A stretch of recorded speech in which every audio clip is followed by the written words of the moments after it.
Your past is your context.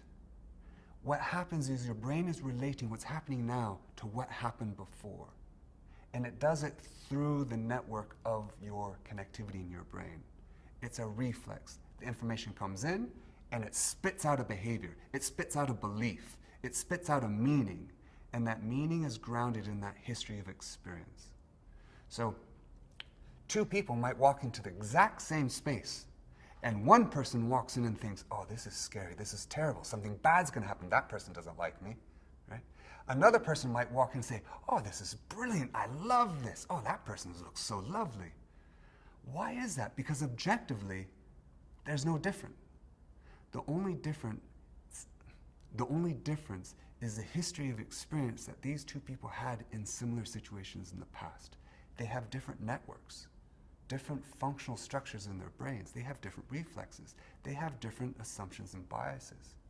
And now they're going to engage in that world with the assumption that that is the reality, right? That is their belief, that this is in fact literally true.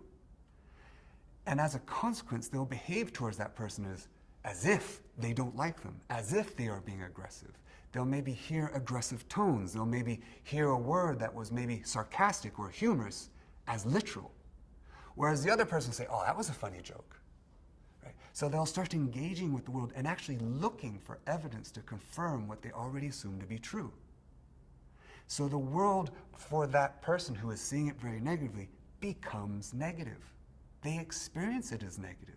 And in fact, they could even foster the negativity because maybe they're behaving a bit cold, a bit standoffish. Maybe they're not so engaged. So therefore, people don't so engage with them. It's like, oh, see, there you go. I was right. They're not a very engaging group of people. Whereas the other one sees it very positively, engages with the group positively, and gets that positive feedback, which reaffirms this is a positive environment. I was right. It is a positive environment. None of which actually even existed. It was all a construct of their perception of what it is now based on what it was like in the past. And what it was like in the past might not even have been your past. It might have been your parents' past, because maybe your parents found social situations very dangerous, very scary, for good or bad reasons. And so they tried to protect you from those experiences and gave you those fears, which now for you, you've lost sight of where those fears came from. You've forgotten in a sense, but your brain hasn't. You've just consciously forgotten. And now you're going to engage with those inherited assumptions and biases as if they are real. And often you're going to reaffirm the reality, even though it could have been different.